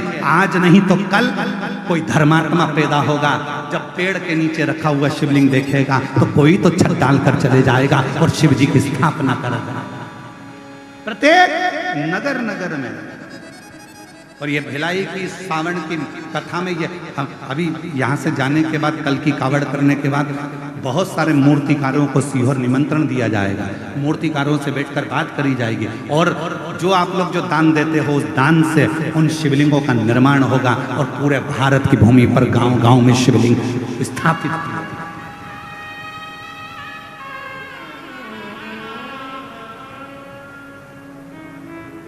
और जब जब एक लोटा जल चढ़ाओगे, वो कहते हैं ना, जैसे पेड़ लगा दो बेलपत्री का, मरकर चले भी गए ना, तो तुम्हारे हाथ का लगा हुआ पेड़ की बेलपत्री जब टूटेगी और शिव जी को चढ़ेगी तो उसके पुण्य का एक फल तुम्हारे भी अंश में आएगा, तुम्हारे भी भाग में आएगा, तो वो पुण्यता अपने साथ में। और मत बुरे कर्म कर वरना पछताएगा, भगवान की आंखों से तो बच नहीं पाएगा। तू बच नहीं पाएगा। अरे ओ जानी मत कर नादानी। शिव शिव है हमारे बीच में। छत्तीसगढ़ शासन के माननीय मुख्यमंत्री जी श्री विष्णुदेव सहाय जी पधारे हैं। एक बार जोरदार ताली बजाकर स्वागत वंदन अभिनंदन मैं आमंत्रित करता हूं। आप व्यासपीठ का पूजन करने के लिए पधारें और जोरदार ताली बजाकर माननीय मुख्यमंत्री जी का, छत्तीसगढ़ शासन के माननीय मुख्यमंत्री जी श्री विष्णुदेव सहाय जी एवं उनकी धर्मपत्नी श्रीमती कौशल्या देवी जी सहाय जी यहाँ पधारे हैं। एक बार जोरदार ताली बजाकर पूरा पंडाल जोरदार ताली बजाकर गर्जना करें। बड़े सहज सरल सनातन धर्म को एक मजबूती देने वाले मुख्यमंत्री जी आपके छत्तीसगढ़ में हैं, श्री विष्णुदेव जी साहब। हम कहते हैं कि कुछ देवाधिदेव महादेव की इन पर बड़ी करुणा और बड़ी कृपा है, दया है। इनकी सरलता शिव की सरलता की तरह सहजता। और भारत की भूमि के ऐसे मुख्यमंत्री जी हैं श्री विष्णुदेव सहाय जी,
एक बार जोरदार ताली बजाकर माननीय मुख्यमंत्री जी का, छत्तीसगढ़ शासन के यशस्वी मुख्यमंत्री जी श्री विष्णुदेव सहाय जी, जिन्होंने छत्तीसगढ़ के इस पवित्र, कितनी बड़ी आप पर शिव की कृपा है कि संपूर्ण नक्सली क्षेत्र भी धीरे धीरे धीरे धीरे समाप्त होते होते भगवान शिव की कृपा का पात्र। मैं माननीय मुख्यमंत्री जी से निवेदन करूंगा, आपका 2 मिनट का उद्बोधन माननीय मुख्यमंत्री जी से निवेदन करूंगा। इधर से इधर से इधर से आपका 2 मिनट का उद्बोधन संपूर्ण इस श्रावण के महीने में संपूर्ण देशवासियों को और संपूर्ण कथा के श्रोता भाई बहनों को बड़े भाव से प्राप्त हो। बड़े आनंद के साथ में छत्तीसगढ़ शासन के माननीय मुख्यमंत्री जी श्री विष्णुदेव सहाय जी का सुंदर 2 मिनट का उद्बोधन आप और हम, जो श्रावण के इस पवित्र अवसर पर आप और हमारे बीच में पधारे हैं, एक बार जोर ताली बजाकर उनका स्वागत। हर हर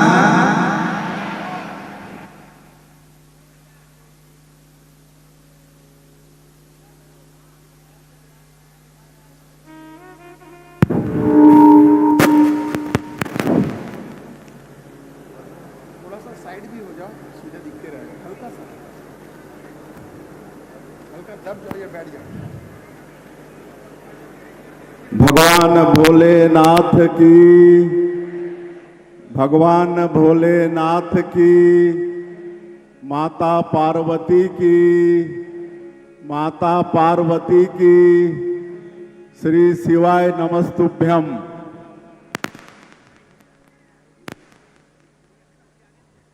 मैं सबसे पहले व्यासपीठ पर विराजमान पूज्य पंडित श्री प्रदीप मिश्रा जी को सत सत नमन करता हूं, व्यासपीठ को नमन करता हूं। और आज हम लोगों का सौभाग्य है छत्तीसगढ़ का कि हमारे प्रदेश की जो इस्पात नगरी है भिलाई, वहां पर पिछले 7 दिनों से श्री शिव महापुराण कथा की अविरल धारा बह रही है और जिसका आज अंतिम बेला है। और ऐसे अवसर पर हम लोगों के बीच व्यासपीठ में विराजमान पूज्य पंडित श्री प्रदीप मिश्रा जी, उनके सभी सहयोगीगण, हमारे सभी इस क्षेत्र के विधायकगण, नीचे हमारे रिकेश सेन जी बैठे हैं, ऊपर डोमन सिंह कोरसेवाड़ा जी हैं, पूर्व विधायक लाभचंद बाफना जी हैं और पूरे इस आयोजन के मुख्य कर्ता धर्ता हमारे भिलाई नगर निगम के पार्षद और नगर निगम के उपनेता प्रतिपक्ष श्री दया सिंह जी, हमारे दुर्ग के शहर के विधायक गजेंद्र यादव जी, हमारे अधिकारीगण, कमिश्नर, कलेक्टर, एसपी, और आज इस समापन बेला में पूरे छत्तीसगढ़ से और भी दूर दूर से पधारे सभी शिव भक्त सज्जनों, मातृशक्ति माताएं, बहनें, युवा साथियों और मीडिया के मित्रों, आज के इस अवसर में मैं आप सबके तरफ से, छत्तीसगढ़ की 3 करोड़ जनता की तरफ से व्यासपीठ पर विराजमान पंडित श्री प्रदीप मिश्रा जी का बहुत बहुत स्वागत करता हूं, अभिनंदन करता हूं। उनकी पूरी टीम का भी मैं स्वागत करता हूं और आप सभी शिव भक्तों का भी मैं हृदय से अभिनंदन और स्वागत करता हूं। और ये सावन का पवित्र मास चल रहा है, तो ये सावन के पवित्र महीने की भी आप सब लोगों को बधाई, शुभकामना। और ऐसे पवित्र महीने में यहाँ पर 7 दिनों से श्री शिव महापुराण कथा की धारा बह रही है और आप सब लोग उसका लाभ ले रहे हैं। और मैं भी प्रयास करता हूं कि जहां जहां पर पंडित श्री प्रदीप मिश्रा जी के श्रीमुख से श्री शिव महापुराण की कथा होती है, वहां पर उपस्थित होता हूं, उनका आशीर्वाद लेता हूं। और आज हमारी धर्मपत्नी श्रीमती कौशल्या साई जी का भी बड़ा आग्रह था कि समापन में हम यहाँ पर आए, तो बहुत आज भी शेड्यूल टाइट है। इसके बाद मंत्रालय में हमारा लगातार 3 समीक्षा बैठक है, लेकिन समय निकालकर आए हैं तो ये हमारा सौभाग्य है। और हम लोगों का ये सौभाग्य है कि पंडित श्री प्रदीप मिश्रा जी पूरे देश और विदेश में घूम घूम कर श्री शिव पुराण कथा का अविरल धारा बहाते हैं और सत्य सनातन धर्म को मजबूती प्रदान कर रहे हैं। इसके लिए बहुत बहुत उनका धन्यवाद। अभी कुछ दिनों पहले हमारे जसपुर भी आए थे, वहां पर मधेश्वर महादेव विराजमान है और विश्व का सबसे बड़ा नेचुरल शिवलिंग का दर्जा प्राप्त है। Golden book of world record ने हमारे मेरे विधानसभा में ही वो है मधेश्वर महादेव, विश्व के सबसे बड़े नेचुरल शिवलिंग है। वहाँ पर पंडित जी का 7 दिनों तक शिव पुराण की धारा वहाँ भी बही। उसके लिए मैं उनका फिर से आज के इस अवसर में धन्यवाद देना चाहूँगा। और हम लोग का सौभाग्य है छत्तीसगढ़ का कि महादेव हमारे छत्तीसगढ़ में विभिन्न जगहों में अलग अलग नाम से विराजमान है।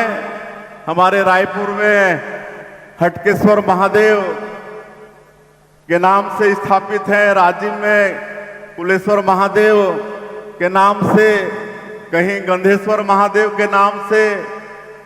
तो हमारे गांव में जहां हमारा निवास गांव है वहां पर फलेश्वर महादेव के नाम से विराजमान है। ये छत्तीसगढ़ का सौभाग्य है।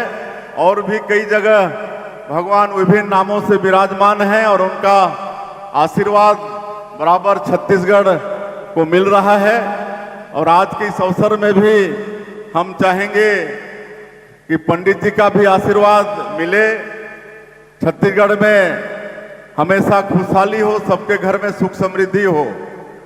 और छत्तीसगढ़ का ये भी सौभाग्य है कि यहाँ पर भगवान भोलेनाथ तो विभिन्न जगहों में विभिन्न नाम से विराजमान हैं, लेकिन माता भी विराजमान है। दंतेश्वरी में दंतेवाड़ा में दंतेश्वरी माता विराजमान है, डोंगरगढ़ में बमलेश्वरी माता विराजमान है, चंद्रपुर में चंद्रहासिनी माता विराजमान है, रतनपुर में महामाया विराजमान है, तो सूरजपुर में कुदरगढ़ी माता विराजमान है। तो ये छत्तीसगढ़ के लिए बड़ा सौभाग्य का विषय है। और वैसे भी ये छत्तीसगढ़ प्रभु श्री राम का ननिहाल है, माता कौशल्या का मैके है। और प्रभु श्री राम अपने वनवास काल के 14 वर्षों में से 10 वर्ष हमारे छत्तीसगढ़ में बिताए हैं। यहाँ पर सबरी माता का आश्रम भी है, जहाँ पर भगवान राम सबरी माता के जूठे बेर खाए थे। तो ये सब हम लोग का सौभाग्य है। और हमारी सरकार भी यहाँ पर सनातन धर्म को मजबूत करने के लिए काम कर रही है। आप सबको मालूम है कि हम लोग राम लला दर्शन योजना प्रारंभ किए हैं और अभी तक 22,000 से ज्यादा राम भक्त अयोध्या के पवित्र धाम जाकर प्रभु श्री राम का दर्शन करके आ चुके हैं। और इस साल भी पहला ट्रेन अभी कुछ दिनों पहले ही रायपुर से भेजे हैं। हर सप्ताह हम लोग हर संभाग मुख्यालय से एक एक ट्रेन भेजते हैं, जिसमें 850 हमारे राम भक्त एक साथ जाते हैं। और कभी उनसे पूछिएगा कि उनकी यात्रा कैसी रही, तो बड़ा सुखद अनुभव बताते हैं। बोलते हैं कि हम लोग अपने पैसे से भी जाते तो इतनी अच्छी सुविधा नहीं होती। पूरा भक्तिमय वातावरण में ट्रेन में उसी तरह से मतलब म्यूजिक बजते रहता है, भजन होते रहता है और उनकी सेवा शुश्रूषा होती है। और आप लोगों को एक और हम बताना चाहेंगे कि जब 15 साल हम लोगों की सरकार थी, डॉक्टर रमन सिंह मुख्यमंत्री थे, तो उन्होंने जो हमारे बूढ़े बुजुर्ग हैं, जो 60 साल से ऊपर के हमारे वृद्ध माता पिता हैं, सबकी इच्छा होती है कि अंत समय में एक बार कहीं तीर्थ व्रत कर लें, लेकिन कई परिवार में वो सक्षमता नहीं होती है। लेकिन वो काम भी हमारी उस समय की सरकार और हमारे मुख्यमंत्री कर रहे थे, लेकिन पिछली सरकार में उसको बंद कर दिया गया था। अब हम लोग सरकार में आए हैं तो फिर से मुख्यमंत्री तीर्थ दर्शन योजना को शुरू किए हैं। इसमें पूरे देश का 19 तीर्थ चिन्हित है, जिसमें 60 साल के ऊपर के हमारे जो बुजुर्ग हैं अपनी इच्छा के अनुसार 19 में से कहीं भी किसी भी जगह में वो जा सकते हैं। उसकी पूरी व्यवस्था सरकार करती है। और ये मुख्यमंत्री तीर्थ यात्रा दर्शन योजना में परित्यक्ता और जो विधवा हैं उनको भी प्राथमिकता दिया गया है। उनके लिए कोई उम्र की बाध्यता नहीं है। जो परित्यक्ता और विधवा हैं वो किसी भी उम्र के हैं तो वो भी मुख्यमंत्री तीर्थ यात्रा दर्शन योजना का लाभ ले सकते हैं। तो इस तरह से यहाँ पर काम हो रहा है और जितने भी हमारे तीर्थ हैं छत्तीसगढ़ के अंदर सबका सरकार विकास कर रही है।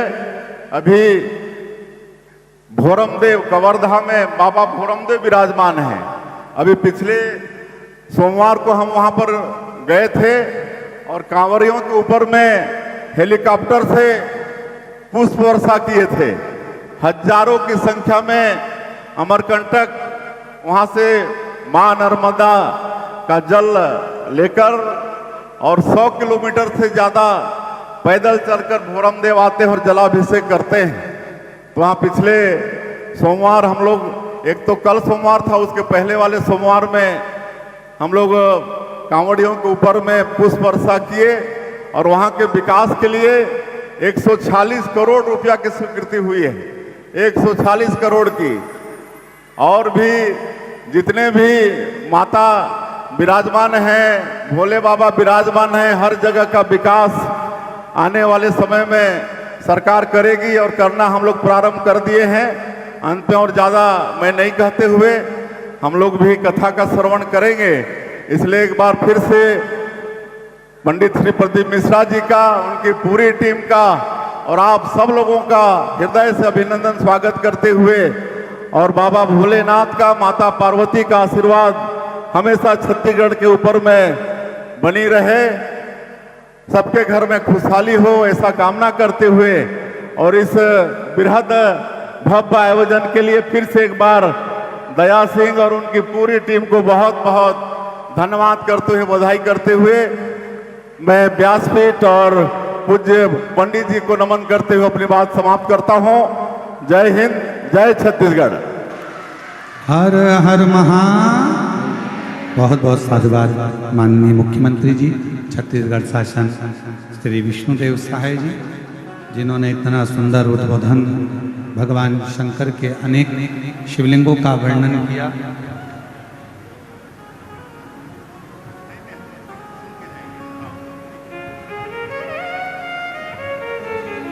बड़े सुंदर भाव से छत्तीसगढ़ के प्रत्येक शिवालयों का वर्णन आपने किया और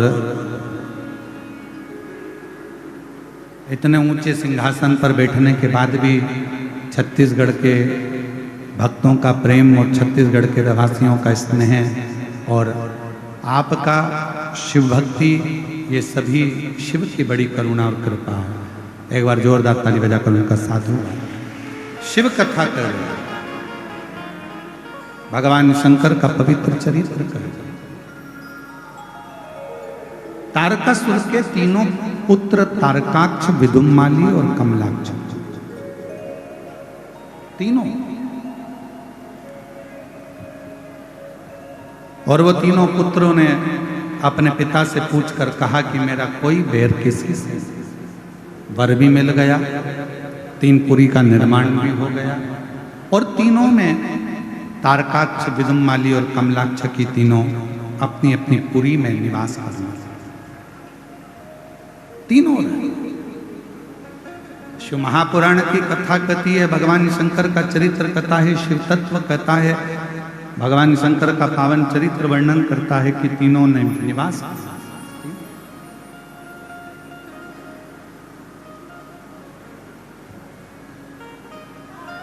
जब इन्होंने उपद्रव किया, तारकाक्ष, विदुम्माली और कमलाक्ष की तीनों जब उपद्रव करने लगे, तब सारे देवता शिव जी के पास में जाकर विनय करे और शंकर भगवान ने देवताओं को पशु बनने की प्रेरणा दी कि आप पशु बन जाओ और मैं तुम्हारा पति बन जाता हूं। पति का मतलब होता है भरण पोषण करने वाला,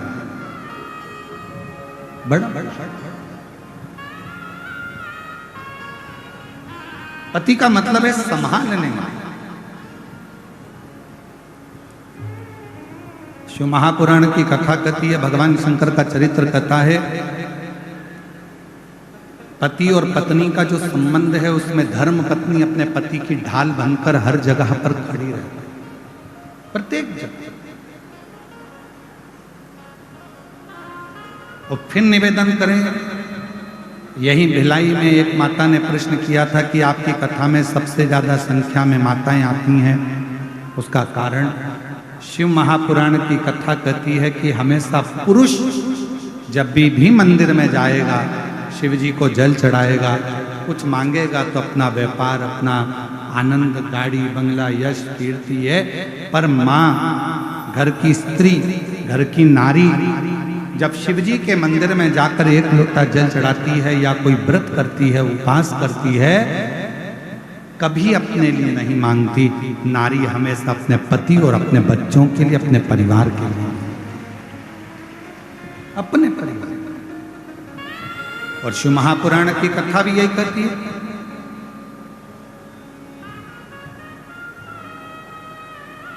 एक बार ब्रज के कोसी कला में कथा चल रही थी, और ब्रज के कोसी कला में कथा चल रही थी तो कोसी कला में एक माता जी ने प्रश्न किया था, जैसा व्रत हम करते हैं गुरुजी, क्या वैसा कि वैसा ही व्रत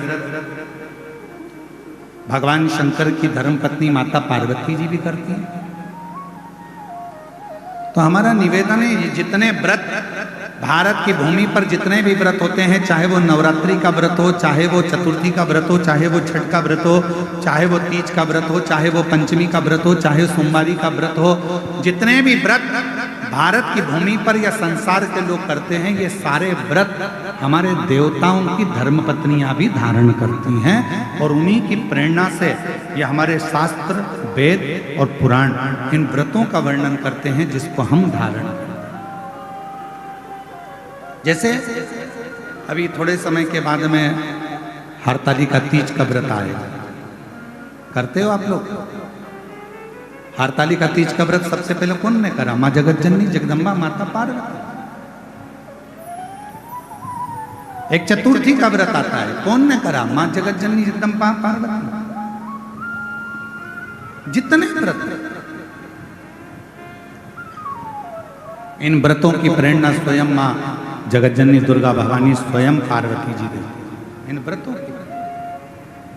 और मैंने तेरे ही भरोसे बाबा, तेरे ही भरोसे हवा बिच उड़ती जावांगी बाबा, डोर है तो छठी कटी जावांगी भोले मेरी।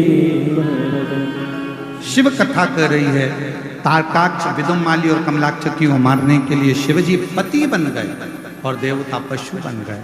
शंकर भगवान ने पति बनकर पशुओं को साधते हुए, उनको दौड़ाते हुए तीनों तारकाक्ष, विदुमाली और कमलाक्ष की पुरियों में भेज दिया।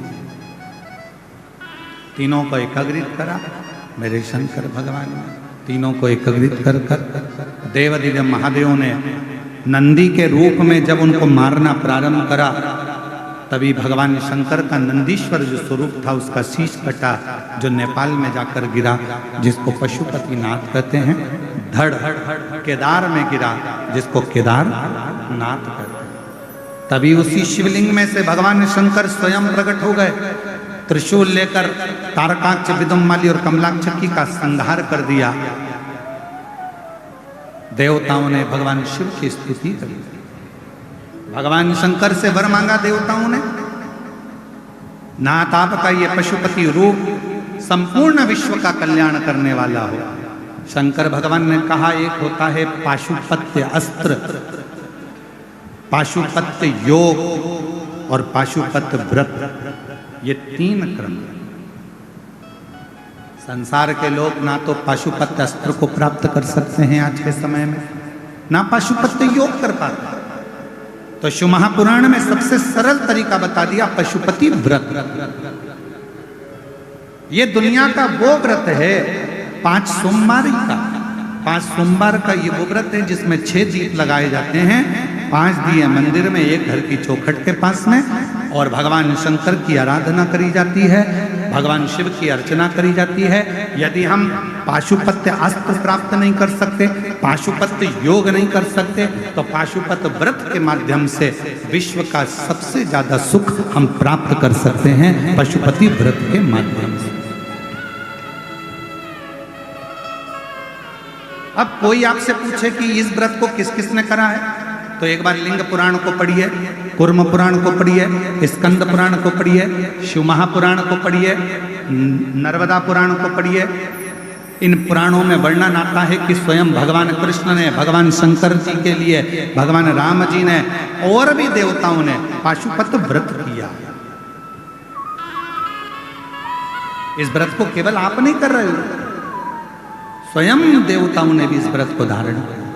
ऐसे पवित्र व्रत का वर्णन आया। फिर आगे चरित्र आया है भगवान के सुंदर। तुमरुका जी 12 ज्योतिर्लिंग का स्मरण कराते हैं और प्रथम ज्योतिर्लिंग के रूप में श्री सोमनाथ जी का वर्णन करते हैं, जिनको काया का रोग हो गया था। शिव की आराधना कर कर भगवान शंकर ने काया के रोग से मुक्त करा। शिव जी का नाम सोमेश्वर नाथ पड़ गया। बोल सोमनाथ भगवान की। सदानंद कार्तिक रुष्ट होकर चले जाते हैं, जिनको मनाने के लिए भगवान देवादिदेव महादेव पार्वती जी के साथ जाते हैं। भगवान श्री मल्लिकार्जुन के रूप में विराजमान होते हैं। फिर वर्णन आता है श्री महाकाल का। दूषण नाम के राक्षस का संहार करने के लिए शिवजी काल अधिपति बनकर, महाकाल बनकर दूषण नाम के राक्षस का संहार करते हैं। शिव जी का नाम महाकालेश्वर होता है।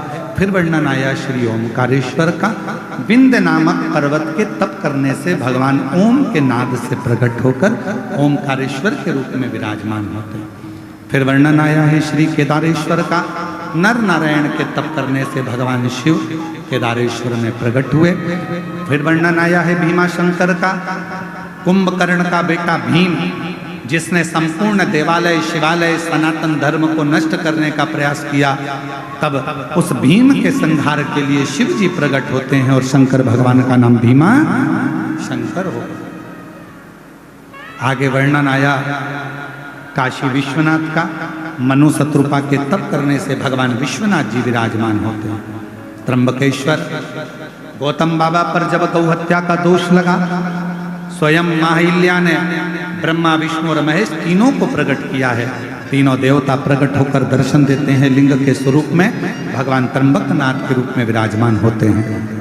फिर वर्णन है श्री वैद्यनाथ जी का। रावण भगवान शंकर का शिवलिंग लेकर जा रहे थे। वो शिवलिंग भूमि पर रखा तो उठ नहीं पाया, बाबा वैद्यनाथ जी के रूप में विराजमान हो जाते हैं।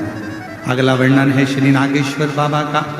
दारुक नाम के राक्षस का संहार भगवान शिव ने करा और नागेश्वर के रूप में विराजमान हुए। आगे वर्णन आया है श्री रामेश्वर जी का। राम जी ने लंका पर चढ़ाई करने से पहले शिव जी की स्थापना कर। हमारा सनातन धर्म कहता है जब कोई शुभ कार्य करो या कोई भी अच्छा कार्य करो, अगर शंकर भगवान के पार्थिव लिंग का पूजन आपने किया है तो वो कार्य आपका सफल जरूर होता है, उसमें सफलता जरूर मिलती है। फिर वर्णन आया है श्री कृष्णेश्वर बाबा का। सुधर्म नाम के ब्राह्मण की धर्म पत्नी घूष्मा के बेटे को सुदेहा ने मार दिया, जिसके बेटे को भगवान शंकर ने पुनः जीवित किया। शिवजी का नाम कृष्णेश्वर महादेव पड़ गए।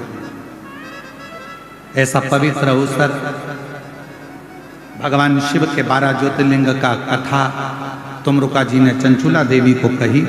माता चंचुला देवी ने उस कथा का रसतत्व ग्रहण किया। पति बिंदु प्रेत योनि से मुक्त हुआ। बाबा देवादिदेव महादेव की पवित्र कथा के लिए तुमरुका जी ने शिव जी से प्रार्थना करी, हे बाबा, ये शिव महापुराण की कथा संपूर्ण विश्व में, संपूर्ण जगत में, भूमंडल पर जहां पर भी हो, आप वहां विराजमान रहें। भगवान शंकर वचन देते हैं कि जिस स्थान पर शिव महापुराण की कथा हो उस स्थान पर हम सदा विराजमान रहें। यह भाव शिव जी ने अपने मस्तक की बेलपत्र उठाकर शिव पोथी को समर्पित करी। ये पवित्र कथा 7 दिवसीय इस्पात नगरी भिलाई में जयंती स्टेडियम में चल रही थी, जो आज विराम लेने जा रही है।